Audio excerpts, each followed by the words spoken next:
Hi, everybody. We have a really interesting and fun conversation coming up. I mean, fun in my world and fun in our guest's world anyway. And we're talking with Tim, who you may have seen on Gaia on Open Minds very recently, and also on Cosmic Disclosure. And now he's in Germany, and we're speaking to him from his home studio, and we're going to have a fabulous conversation about consciousness and ET intervention surrounding human consciousness. Tim, I'm so happy to see you again. Me too. Thank you so much for having me. We had such a fun conversation on Gaia. We thought, okay, we've got to pick this up again soon because we barely scratched the surface. And just before we started recording here, we were having a wonderful conversation because we've discovered something about some messaging that came through being 6, and we'll set that up in a moment, and my beings about 40 years ago, the ones that I'm in association with, and the story of the origins of the human species and what was hoped for, because we have such an incredibly high potential. So first, let's just give a thumbnail sketch, and anyone who has Gaia can go there and watch the rest, but thumbnail sketch of how you ended up in a situation talking with someone called being number 6 and what being number 6 is. Oh, okay. So basically, a group in Germany is doing a experiment on interfrequential harmonies or frequential harmonies, which is basically the physical model of our universe. This version of the universe that's actually operating on wavelengths. So we have particles that are actually moving, and those particles, they operate in waves. What we found is that there's life actually everywhere in the universe. So the universe itself is a singular life form, just as our body is a singular life form, and we inhabit different other life forms inside our body, like bacteria, like blood cells, you name it. That's the same way the universe works. So you have, life forms all over the place. And what we found is also that while the human species is, living on the outside of light, which basically means we're crystallized in that way, materialized in that way. You also have life forms that live on different frequential harmonies, so meaning different wavelengths. Is it fair to, in common parlance, we say different dimensional fields? Is it fair to use that term, or is that a different?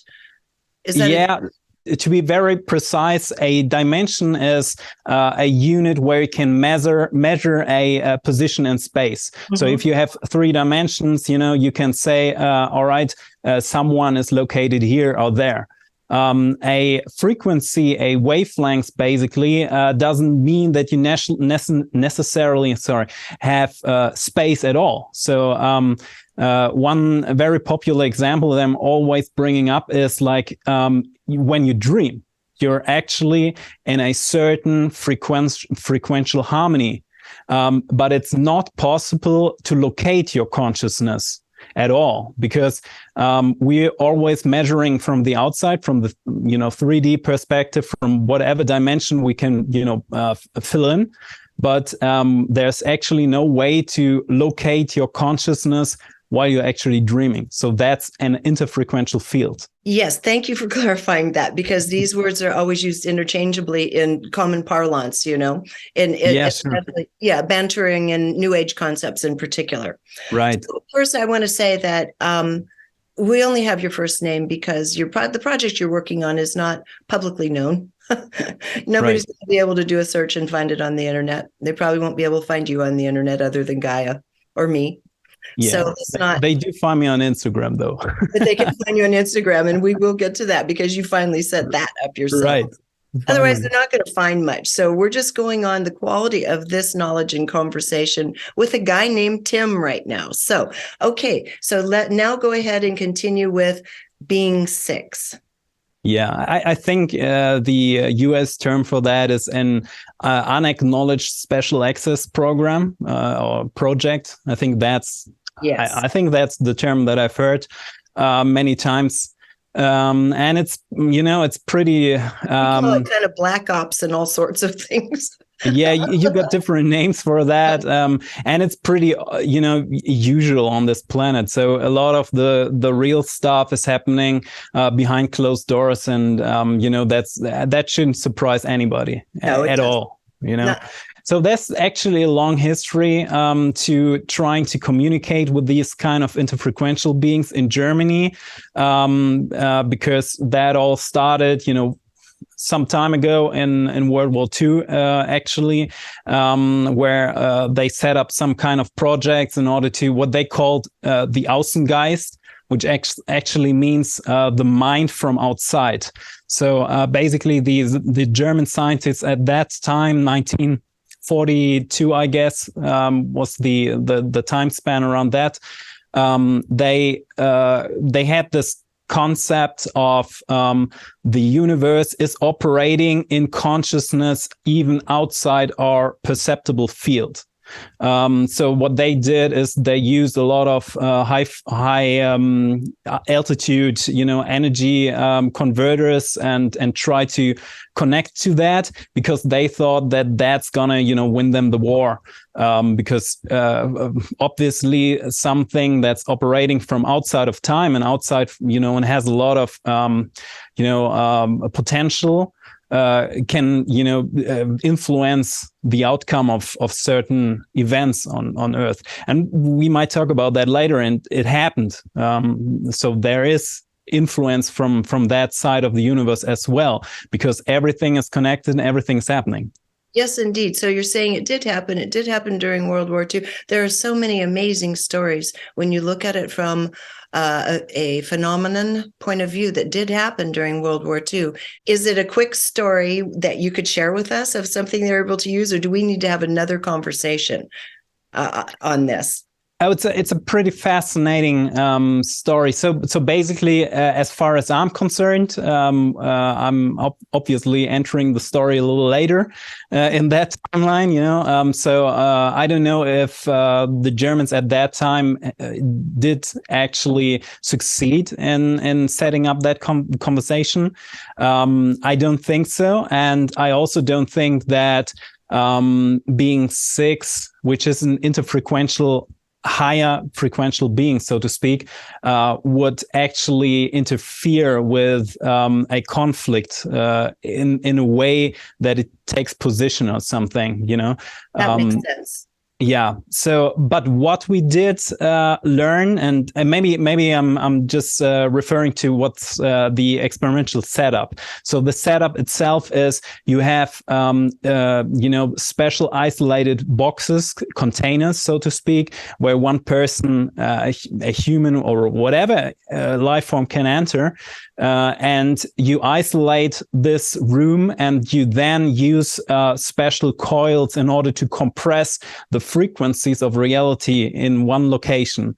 So what's going to happen is that the frequencies of that room are getting so compressed that through this you can actually communicate with this being 6, which is actually a translation from the German word. So it doesn't really have a name in that way, because what's interesting is that it operates at level 6 consciousness, while most people on this planet are actually mostly operating on level 3 conscious or level 4 consciousness, because that's the level of consciousness that this planetary environment right now can host.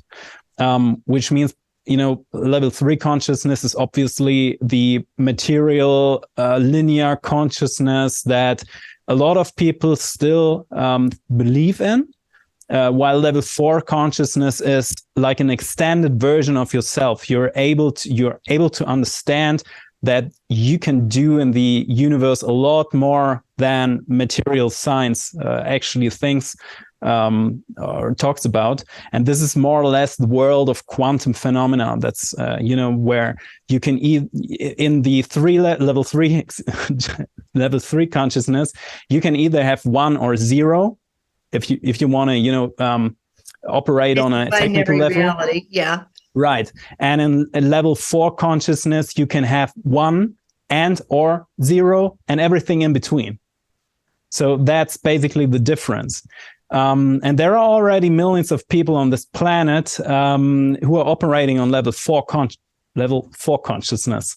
And it's getting more and more. So that's basically the time we're living in, which is pretty exciting to be. It is exciting. And what we're going to be diving into now is what being 6 explain to you about what we are. And I'm going to be adding to this. This part will be a conversation about what the being with no name, that is the beings that I have associated with and from, what they had to say, because this is the first time I've actually found a very interesting match between, and they both have the same characteristics. So why don't you go ahead and start talking about what being 6 said about the nature of this hybrid species called human is.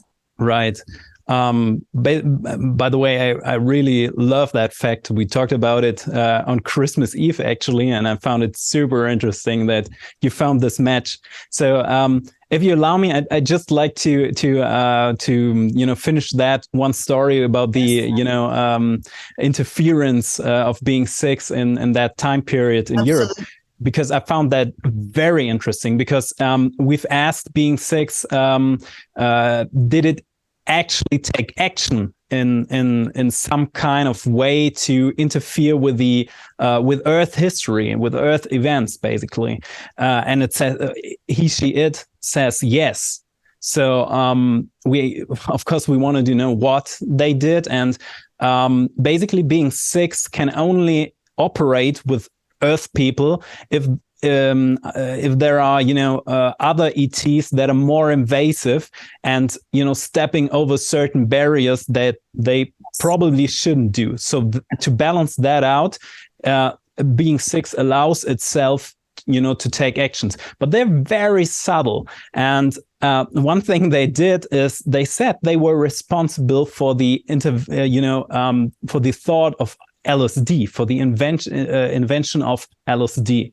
And that's pretty interesting because they operated outside of time and dropped that, thought and principle and the concept of LSD pretty close to Germany at a time where it could have made a difference.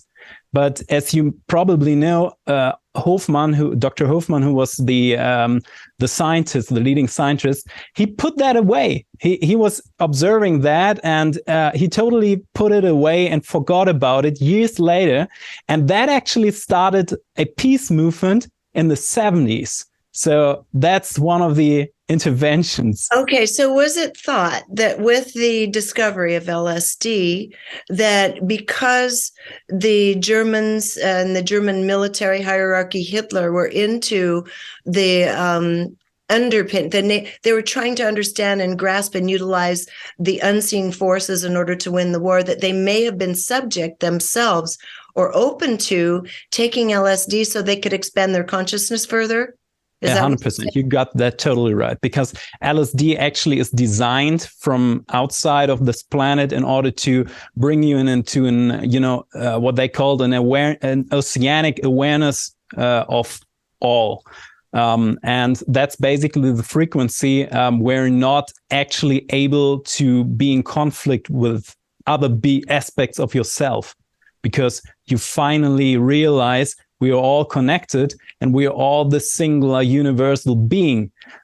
We shouldn't be, in some kind of conflict with each other. We should be working on, cooperation and thriving. So that's actually what they did. But the funny story is, and that's typical for temporal modification. You place an impulse somewhere, but you cannot actually, make it 100% sure. And Albert Hofmann, he's an individual, and he put it aside for so many years, and then it even swept over to the US. So you basically had this, peace and love movement in the 70s in the United States, Los Angeles, basically, So Yeah, in San Francisco, both. San Yeah, Francisco. Yeah, sure, absolutely. sure. The 60s, yes. That's fascinating. Okay. Thank you for that little bit of esoteric history. That's Yeah, I found really super interesting. interesting. It is. It could have worked though. Could have worked. Considering the mindset that they were looking to expand consciousness, but to win a war, but that whole thing's so convoluted even in itself. The whole war itself and our understanding of it was so convoluted, but we know that they were looking to esoteric means to be able to have some kind of higher outcome or win. So this would fall within that, certainly. Yeah. So very interesting. So let's go ahead now then and move it forward to today about what you and the group learned from being 6 about the nature of humanity itself and our potential, because we're going to talk about that in a minute. Yes. So what we actually learned, not only from being 6, but from other sources as well, is that humanity itself is highly affected by, extraterrestrial forces or influences. And I don't actually mean only, ETs, but I also mean universal forces, cosmic forces, if you want to call it that way. Because the universe, as we already know, everything is connected to one singular life form, and everything is influencing, itself. So you find a lot of influences on all kinds of levels, but we surely have seen over time and over history that there are some, ET species that actually took, direct action in order to modify the human history. Yes. Yes, and I'll go ahead and add a piece here, and taking it further back, that when this unique species was originally coming about, and we talked about this off camera, which I've done in lectures, and it has to do with the story that was shared with me, and had to do with the merging of other dimensional Earth beings from other non-physical realms of Earth. Earth is multidimensional, and we have beings occupying each of these dimensions of Earth, that these higher dimensional beings were present when this physical, as you say, crystallized material form, third dimensional version of Earth, was being formed over a long period of time, coming through the natural processes of creation into densification. And they were present and observing and even coming in. Edgar Cayce's story reflects the story we were given as well. They were coming in and they were working, really playing, experimenting, adventuring with physical forms, because it was something interesting they had not experienced. But these were very, very highly intelligent and creative beings from what we would call higher dimensional field. So ultimately there was a merging. It didn't go well. And it was intended that the higher creative intelligence capacities would merge with the earthly intuitive capacities of this human form and create this exemplary, unusual, it was not supposed to be, but this unusually talented, capable, physical being. And so we know that there were things happen, and ETs were part of the construction process to be able to allow this merge to happen. So they've been here from the beginning as well. So now you pick it up and take over what you understand what was to have happened and what has happened by way of ET intervention / interference sense. Right. It's getting more complex the further away from this, point of time and location that we're currently in. So what we see is, let's talk about mental gravitation, which is the underlying concept of how this world came together. So basically what we have is potential and probability of living life, of potential life. And what the universe seems to do, and that's pretty fascinating to me, is it looks for paradoxes. So whenever there's something that's undecided, it's super interesting. It seems to be super interesting for the universe, to zoom into that and to observe it.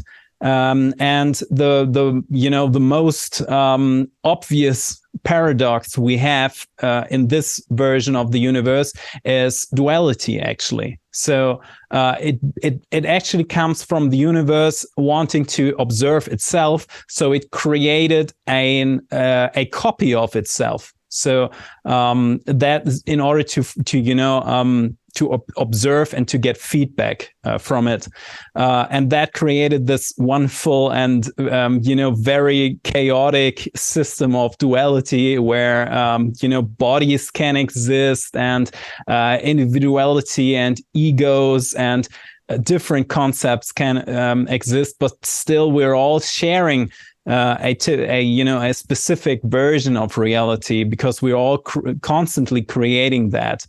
And you're correct as you refer to the outer influences. That's happening. That happened, and it's potentially still happening on several levels throughout time, throughout history of humanity. And there's actually a trial going on right now in order to look into what has happened naturally on this planet, and what is a invasive try to modify and bring chaos to humanity. Okay, that takes us into two conversations. First of all, what trial? Let's get to that part. What trial? Then we're going to get into the nature of the inquiry. Right. So basically, there are some specific ET races that feel the responsibility to oversee certain activities in the universe. The translation of that. And again, I'm again translating from German, which is a translation from a exotic language, what we call exotic language. So would be the first order, or the order of the first. And I found that pretty interesting, because there's a Hollywood movie which I haven't seen, and I'm really bad at cultural references, but I found out, as it's so often, that some years later there's a Hollywood movie that's referring to the same term, which is kind of interesting. And we always find that some pieces of reality are always can be found in some Hollywood movies, which is interesting. It is interesting. Yes, sometimes they even call it kind of predictive programming, but it's also planting seeds. So the order of the one, what does this mean? Yes. So basically that means that there are some species that feel the responsibility to oversee certain developments in the universe, because they feel like every consciousness unit, every observer of the universe needs to have the opportunity to freely evolve under natural circumstances. And so let me ask you this. So being 6 would be among that field of intelligence? No, I wouldn't say so, because being 6 is very non-invasive. What we see is that and it's getting complex here. So the upgraded version of being 6, which is the reason why being 6 also reach out to us, because people on Earth are, capable of they're still in time, so they can, change the course of destiny much better than some being that is overlooking time all at once. So that's the reason, the complicated reason why it's reaching out to us as well. Being 6 is non-invasive, but it reached out to us in order to integrate more direct species into their collective as well. So you might want to refer to it as the concept of light warriors, if you want. There's so much. There are so many concepts on this earth about light warriors, angels, Vishnu, Jesus itself. You name it. So you might want to call these beings into the effort of being six. Want to integrate them into their own collective. Okay, so then make the distinction between that and the beings you were speaking about previously that are overseeing that non-interference principle. Right. What's the nature of those beings? What would you call them? So to make it very easy, for example, the Greys are part of this group. There are indeed a invasive species. So people who have had contact scenarios, and we actually dealing with numbers in the millions on this planet. So this is not a unique phenomenon to a very niche group or something. This is like mainstream reality for a lot of people that have had sightings or had contact scenarios, or what you name it, whatever. So these beings, for example, they feel the responsibility to overlook certain dynamics in the universe because they feel that their own evolution and the overall evolution of the universe is, highly affected by what's going on. Right. So they have insinuated themselves out of self-interest, which is not the same as a more benevolent, caring view of seeing that each species within the universe is allowed to develop naturally as much as possible. Right. Yeah, they that's a fascinating question you bring up, Regina, because it's actually a kind of it's a very cognitive way of thinking. It's a way of analyzing the world through the concept of thoughts, and what they think is that. Well, they see themselves as kind of gardening race. So they refer to themselves, the Greys refer to themselves as a gardening race. So what they say is, you could either leave a garden and leave everything, grow in itself.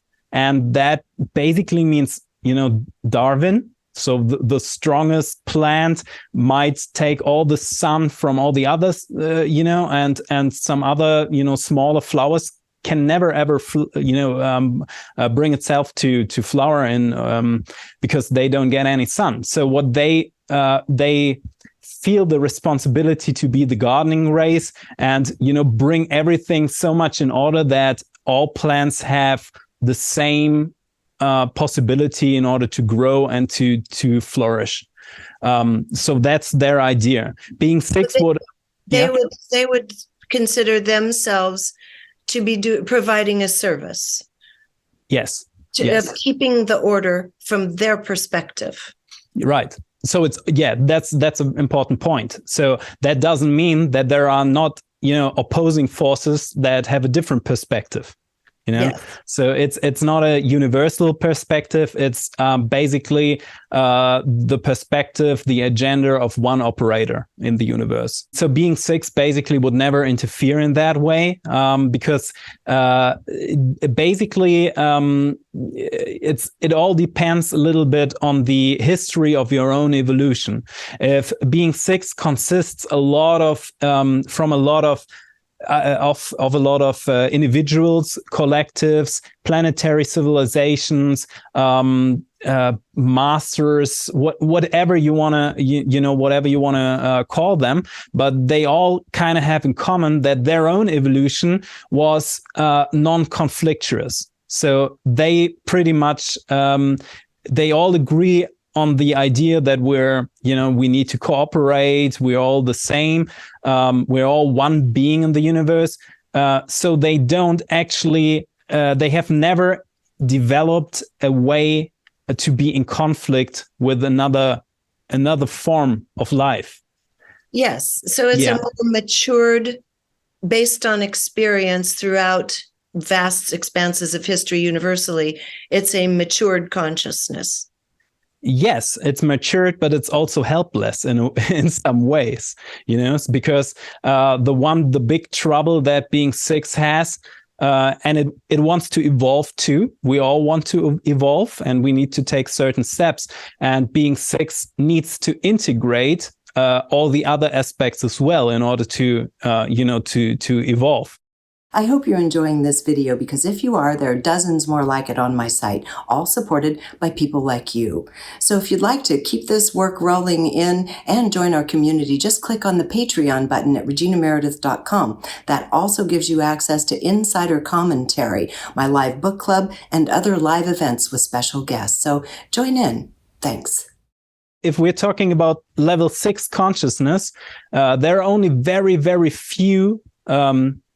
Well, actually, there's only one being that is still in conflict with something. So the higher the frequencies, the less beings we have that still, remain isolated and remain in conflict or in war, or whatever you want to call it.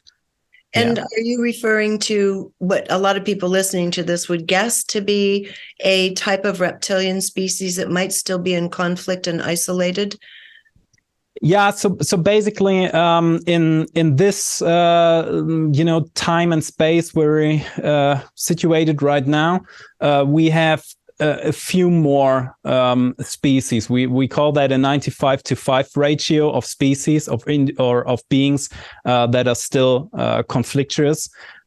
Which means from all the different forms of life that we find throughout the universe, 95% of them, are friendly, benevolent, and cooperative.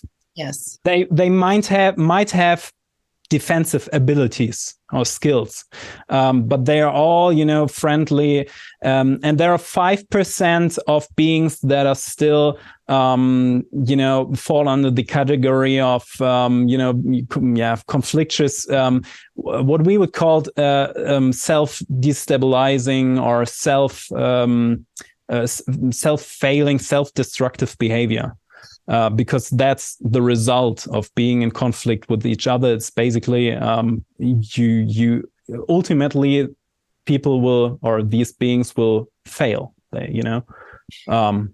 So it would seem then that the way that they're able to have influence over humanity is that our own dual nature that is still being encouraged to be in competition with one another for survival.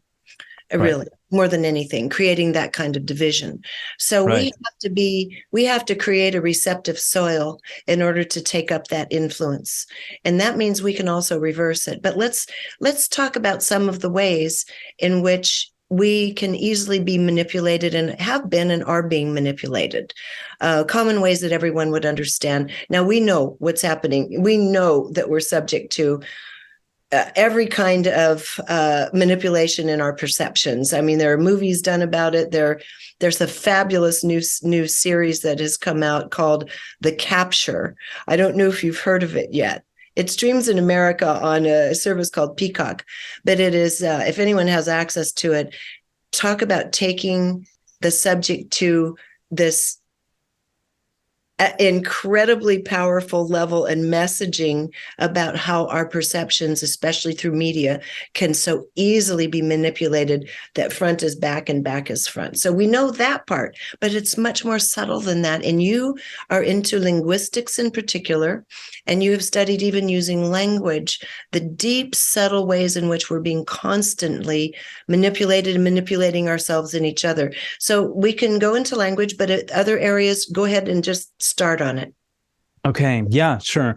So my main expertise isn't actually linguistic. It's governance, which is, overseeing the whole of it. And I would say, so basically, what we observed is so the reason for modification on this planet, and let's begin with that, is that humanity itself, over time, they have one of the highest potentials of evolution throughout the universe. Yes, What does that mean? It means there is so much turbulence, there's so much diversity on this whole planet, that there is so much opportunity to learn.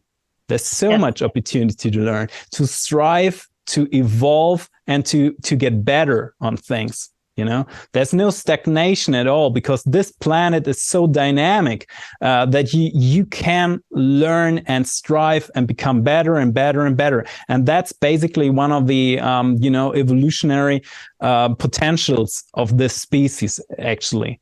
And we want to make sure that this species is becoming a protective species, so it counts itself to the 95 benevolent beings, and not, either we don't want it to fail, and we don't want it to become like a self-destructive species either. So that's actually the effort. But there are indeed some species, especially those that have a sense of feeling for this high potential, that they see humanity as a competitor. So what they basically did is, and those species are, far more evolved in some cases, and some of them are, very smart in a way that they can, for example, use temporal dynamics, which means time, in order to modify certain events on Earth. Can you go into that a little bit? Oh, yeah, sure. So basically, a temporal dynamic or temporal dimension, time is a dimension, just as much as we can move, for example, through water, just as much as we can move through liquid materials. These species have learned to move through temporal dimension and to manipulate events on Earth. We've seen that in a lot of cases, because it kind of makes these kind of operations, these clandestine operations, it's kind of hard to figure out if these things occurred naturally. Meaning the species, the civilization, the Earth people itself were responsible for becoming that way, or if there was like someone, how do you want to call it? Like putting some fire into oil, and watching it burn, and it might look like that's a natural occurring event or something. So when you speak about temporal manipulation, then are you speaking about the manipulation of time as in, or as in the nature of parallel timelines or jumping timelines in events where an alternate reality has been created and there's a way to simply jump our awareness to the other timeline? So basically the concept of time is that we have a time strain in the middle, and we have a lot of timelines around it. So right. If you we call that actually like a time tree or something, would be the translation. So if you look up, it's basically like a Christmas tree. So if you look at it from the top, you see the top, and you see like a lot of different timelines around it.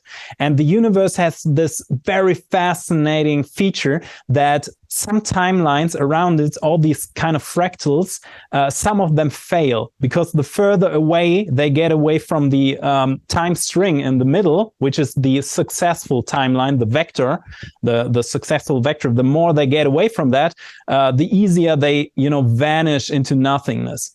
So what the universe does is it's constantly reintegrating all these timelines into successful timelines, which is it's such a nice feature, actually. It means no one is ever lost. No one in the course of time will ever get lost, because the universe does this, reintegration. It's like it's creating a coherence. for Yes. that reality in that field for whoever the players are. Right. That doesn't mean that localized failure of timeline does not exist. It does. So some people can be on the wrong timeline, even collectives, because we're all sharing a certain part of a timeline as we're speaking. And all these, wonderful souls and beings out there that's watching this interview, we're all sharing a certain timeline because I operate in this timeline, you operate in this timeline, and people watching this, they also operate in this timeline. So that's how we, and this is also the way ETs, take care of Earth, for example, through the idea of reincarnation or hybrids or direct interference or whatever. So they make sure that they appear in a certain timeline and they, stabilize. They have this potential to connect, potentially failing timelines to a successful timeline. And through that, you can stabilize that. But wouldn't this still be considered a type of interference? Yes, 100%. And again, there are no just their perception of what they think is right for us. It's always that way, actually. So and we can argue about that, and behavior can always be either seen positive and benevolent, or negative and invasive, or something neutral, or something in between. So it all depends. Yeah, it all depends. It always comes down to the observer. Yes. But we can agree from a social point of view, from a social standard point of view, if you want to call it that way, that we would consider certain behaviors as benevolent and certain behaviors, as malevolent. So. Yeah. And that's a cultural thing, So from our standpoint, there are some species that again, they see humans as a competitive species, and they did their best. It began with manipulating their DNA, which basically humans are meant to live a lot longer, and they are meant to grow, because humanity nowadays, they only grow to a certain, a very young form of species. So they do not, how do you want to call it? They don't fully mature into our capabilities. Thank you. Mature. Yes. Right. They don't grow mature. And they actually die at, 70 years or something on average. So that's not how it's meant to be, because that's too short actually to make a consistent and valuable amount of experience on this planet. Totally, you need a lot more time, actually. But that's actually one thing that happened, and didn't stop that way. So we know that there are lots of, I actually know that there are 15 species.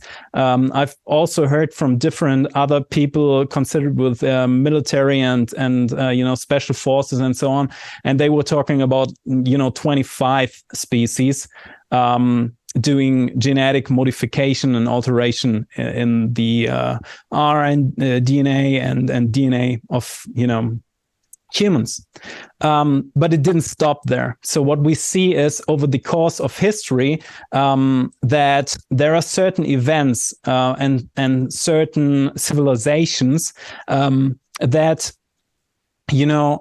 were inherently or at least this is the accusation, that they were inherently influenced in order to attack other species. You might, for example, see that what the Spanish or the conquistadores did with people, with fairly peaceful tribes, And we see that all over the place. And basically, if we talk about Europe, so we see that the Roman Empire, for example, would be a perfect target in order to, bring in some outside influences and through their influence over Europe, install certain systematic alterations of tribes in Europe. So what they did, for example, was introducing a certain school system. They were having elite classes that were, acting in secrecy and, having a huge army and invading certain tribes and certain areas in Europe as well. So a lot of people tend to give power over to an extraterrestrial species because they're more technologically advanced. Perhaps they're more advanced in simple abilities like telepathic communication. So we think they're somehow superior, which isn't the case. That doesn't mean that the spirit is superior. It means that certain technological capabilities are superior. And so when you say, one, that they see that they're a sophisticated species that sees humans as competition, that is a lowered consciousness. And so if they're, say, in Roman times, trying to inculcate this sense of competition to the point of wanting to slaughter another tribe or so, then is that happening then through the field of mind, that these feelings and thoughts are being inculcated into the humans at any given time through a mental field, so to speak? How is this introduced? It's very sophisticated, actually, in that way that we basically have three different aspects working in that manner. So they made sure, or that's the accusation. Again, this is a running trial, and I'm, by far not taking position in any way. So I'm only, bringing down the facts of what happened and what the accusations are. So we, for example, first of all, we do. Yes, we have a mental influence, just in the same way that being six brought in a idea, the thought concept of LSD into someone's mind, and making it look like it's your own thought, your own concept. We do have that. We secondly have technological modification and alteration. So these beings actually, even in Roman times, where technology, were pretty low on this planet, these species are in time, they're ahead. They do have, certain frequential generators in order to, alterate and modify reality in certain ways. And there's no way for a Roman person to know. There's no way. They might between that and your own thought or impulse. Right. They might have ideas of what's happening, and they might, bring up certain metaphors for that. So if we look at the divinity, the set of gods, for example, and myths that we have in Roman times, you can find certain stories that philosophers come up, and you can, if you really clearly read them, you can see that they were sensing something. They were talking about something that they couldn't actually grasp. So this is number two, and the third number is actual reincarnation and taking direct actions in that timeline, which is somewhat critical, because that's something that could be detected in the most easiest way. People from outside, observing that could see, there's I don't know, some kind of being from outside in disguise. But again, these species, they come from a certain evolution, and they have, for example, learned how to modify their own appearance. So this is actually something that I came, that I've also talked about, and I've actually experienced that once in my lifetime, but that's a different story. So these beings can, use what we call So basically they can alterate their own appearance in such a way as like an octopus, for example, can alter their own through hormones, alter their own skin appearance. Colors, yes, their skin color, right? And then they use technology in order to further improve their appearance to make it look more human-like. And that is what we find a lot of times. And I've actually seen documents where people were even talking about, the population of Athens, for example. They were actually talking about a certain, a being that inhabited the pantheon. So they were actually, there were rumors about it at that time even. So, yeah. Okay, so quick question here. So we went over it quickly. So they work through the field of mind where they can simply interject feelings, thoughts, ideas. They work through technological advances that we now have in black ops, and they're being used on humanity now from humans even as well. A lot of those technologies have since been developed. And so then you're talking about reincarnation. Now, are you saying that some of these entities that chose to have influence to limit us, to create more hostile feelings and such, actually incarnated in through human bodies? Yes, so that's the actual accusation of this trial. Yes, and I do believe there's accuracy in that. I do actually. I personally do think that too, because I know that this is happening. It's been right now the planet is being protected pretty much. So so people might have noticed that Trump, he came up with the Space Force. Different other countries, they also have a planetary defense system. This was pretty much low under the radar, so to speak. But if you look at it, you can see there's already a lot of effort to protect the planet, and this is only like what's obvious for the public. And there are also, like, for many years there are efforts in order to protect the planet from these kind of behaviors, because people were afraid that administrations could be influenced, world leaders could be replaced by beings that look alike but might have different mindsets, different agendas. Let me just ask you about that. So I was speaking with someone who is in the intelligence community and said, we'd probably be too surprised to know that this actually has occurred. Oh, yeah. Yeah, it did.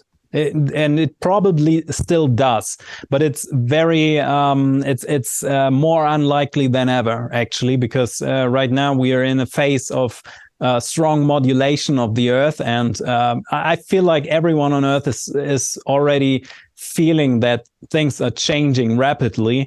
And this is a re-engineering process that's going on.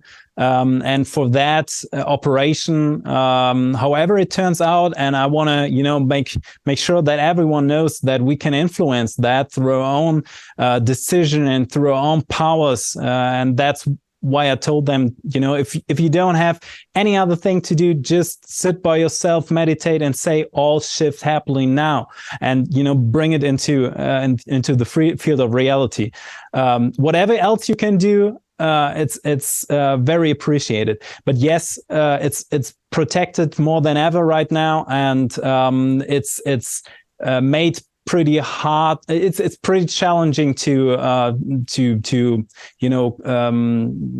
influence that field from the outside right now, because it's protected so heavily. Okay, that's excellent. That's excellent news.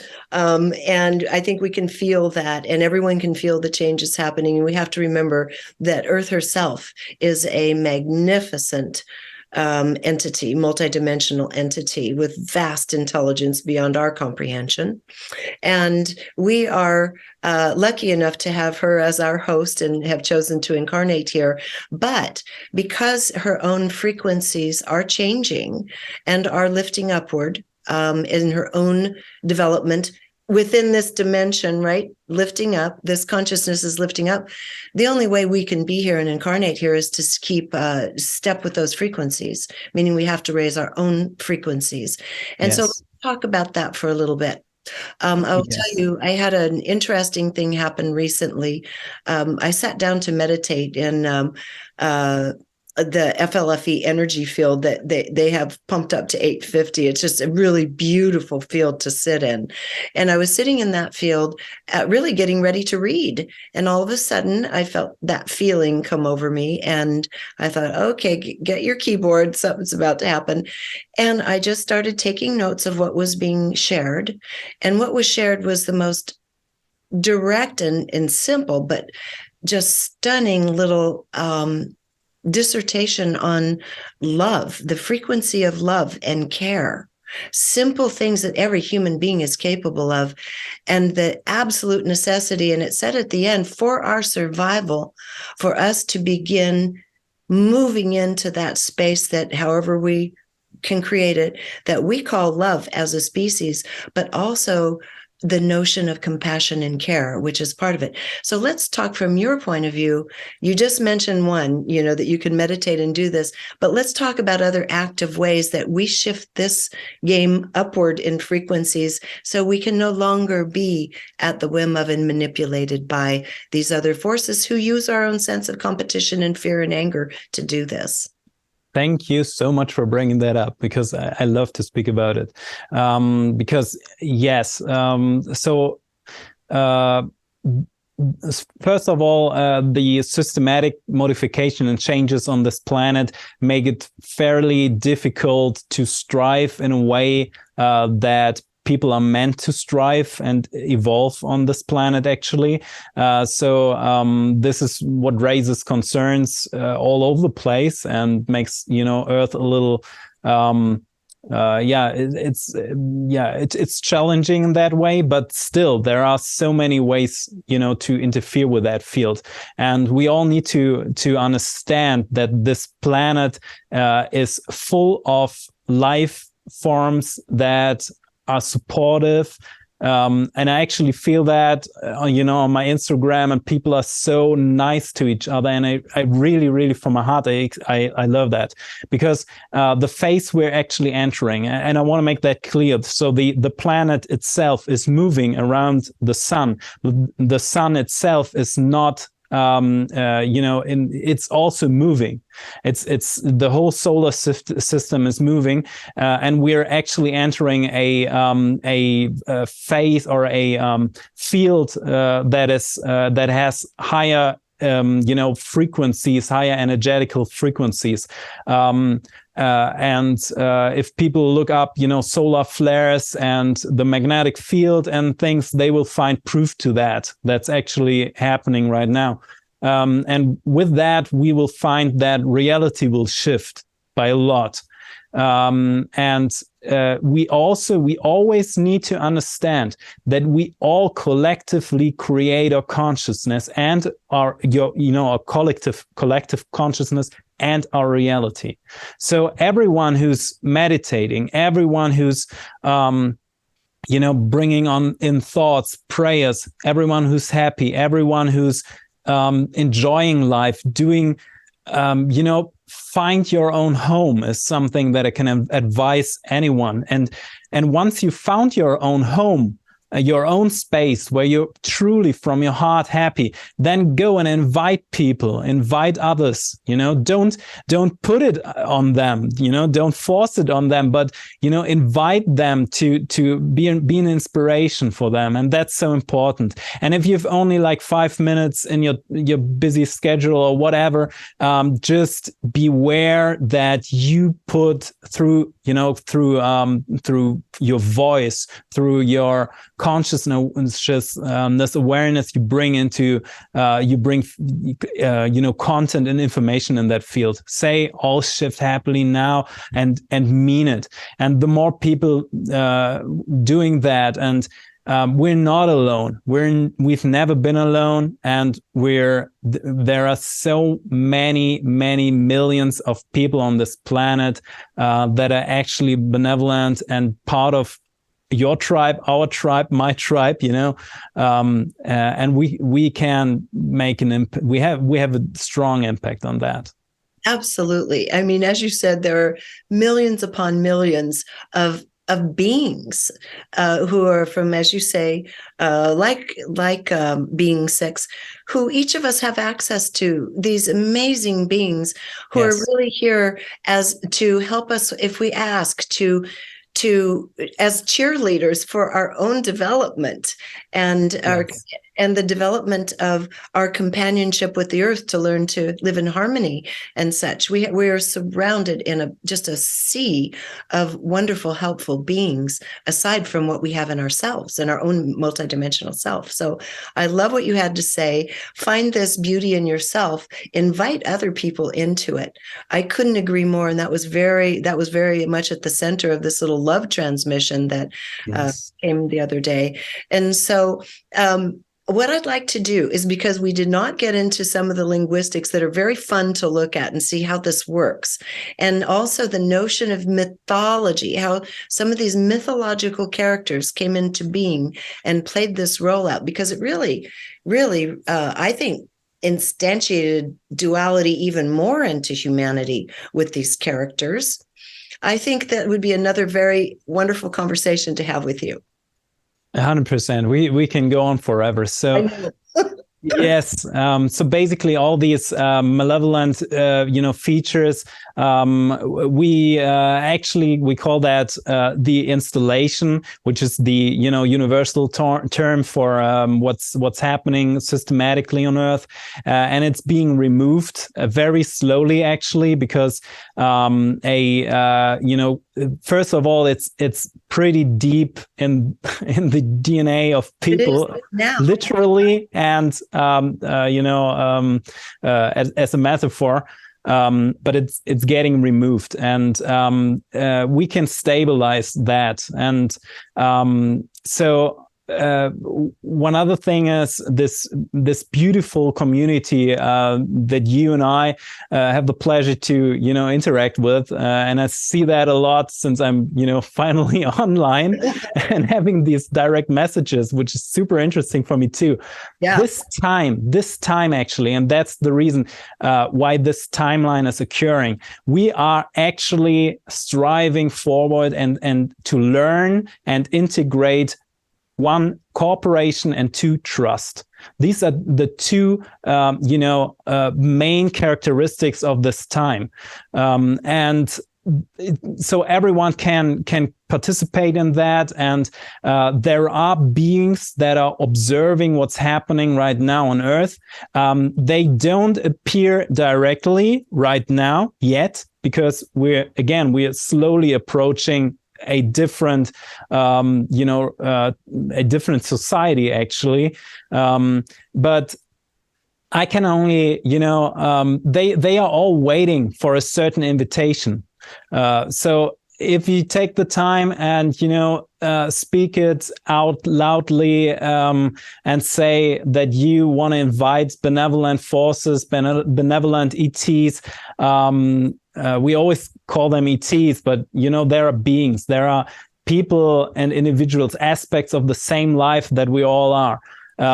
They are waiting and observing, and if you invite them friendly, that's such a beautiful thing to do. Beautiful. Well, on that note, I'm making little notes of the things that we'll get to in the next conversation, because I would imagine people want to hear more from you. And I love the fact that in a topic that's oftentimes kind of filtered through some pretty dark and conspiratorial lenses, that you resist that temptation, because that's not who you are, that you bring a type of light and grace into the topic. You don't point a lot of fingers of blame. Every species is at a different level of development, just as we are. So I love the context that you bring this all through, Tim. It's really delightful talking with you. Thank you so much. I can't do it any other way. So that's what I do. And I'm super happy for these conversations, because you're asking the right questions. And it's I can't believe it's that, there's so much more to talk about, and I'm looking forward to it. I think we're going to be having a great series of conversations. So anything you think of your list, I'll think of my list, and we'll put them together next time. But we got a good start here today on this. So first of all, when this show comes up, it has Tim, and then it has what you do underneath it. What are we supposed to put there on the screen for you? What? So thanks for bringing that up, because that's one thing that's important for me is I've finally made it to Instagram and to YouTube as well, and I found so many beautiful people out there who was they were also communicating very positive feedback for the interview that we both had on Gaia. Yeah. Yes.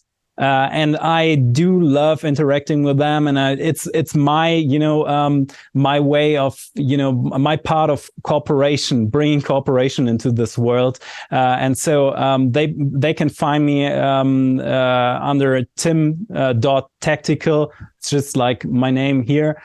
Tim Tactical. I think on YouTube it's Tim Tactics, so it's a little different.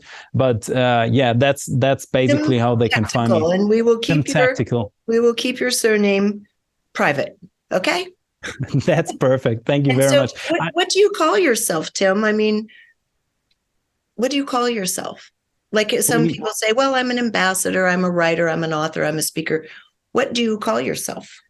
Oh, that's an interesting question. I call myself Tim, actually. So I've found like anything that can be summed up by that, and I feel like I don't want to make it about myself, because again, it's about cooperation. So that's the beauty of this time.